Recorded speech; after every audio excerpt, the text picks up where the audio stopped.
आइए आपको एक कहानी सुनाता हूँ और उस कहानी को आप खुद से रिलेट अवश्य करिएगा। मैं हूँ टीचर शैलेश और आप देख रहे हैं मेरा यूट्यूब चैनल सुपर संवाद। तो आइए कहानी शुरू करते हैं। एक बूढ़ी औरत प्रतिदिन मंदिर जाती थी और मंदिर के बाहर भीख मांगकर जो कुछ मिलता उससे अपना जीवन यापन करती थी। एक व्यक्ति कई दिनों से उस बूढ़ी औरत को नोटिस कर रहा था कि बूढ़ी औरत आती हैं, भीख मांगती हैं और जो कुछ मिलता है उसको लेके चली जाती हैं। एक दिन वो व्यक्ति बूढ़ी औरत के पास गया और जाके पूछता है, माता जी आपके कोई पुत्र नहीं है? तो बूढ़ी औरत ने कहा, है ना, एक पुत्र है, लेकिन वो यहाँ नहीं रहता है, वो किसी दूसरे देश में रहता है और जाते समय मुझे कुछ पैसे देकर गया था, लेकिन वो पैसे ख़त्म हो गए।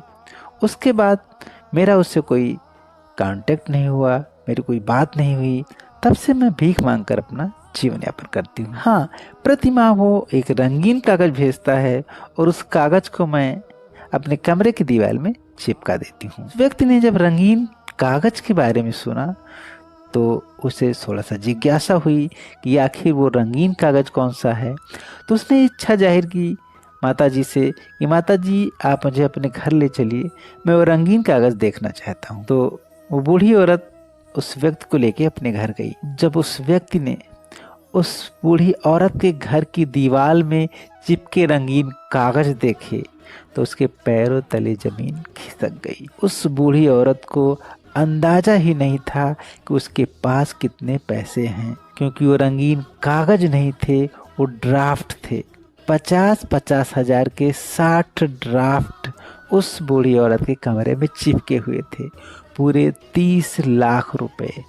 और बूढ़ी औरत 100-200 रुपए के लिए मंदिर के बाहर भीख मांग रही थी। अब यही सेम हालत हम सबकी भी है। हमें खुद नहीं पता है कि हमारे पास कितनी कीमत के ड्राफ्ट हैं, लेकिन हम उस ड्राफ्ट को मात्र कागज समझ रहे हैं। अब आप सोच रहे होंगे मैं किस ड्राफ्ट की बात कर रहा हूँ।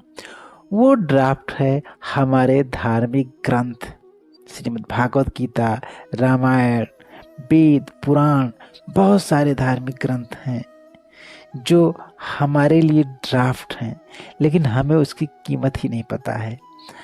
अब समय आ गया है कि हम उस ड्राफ्ट की कीमत को समझें, उसको पढ़ें और उसको अपने जीवन में उतारें।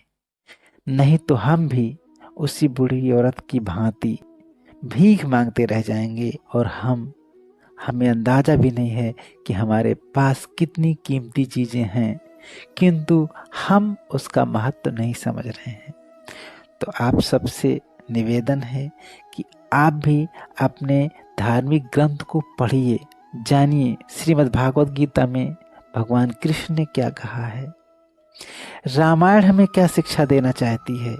ऐसे बहुत सारे धार्मिक ग्रंथों को पढ़िए और अपने जीवन में उतारिए। आज के वीडियो में इतना ही। उम्मीद है मेरा वीडियो आपको अच्छा लगा होगा। यदि अच्छा लगा है तो लाइक और सब्सक्राइब करिए और वीडियो के अंत तक बने रहने के लिए आपका बहुत बहुत धन्यवाद।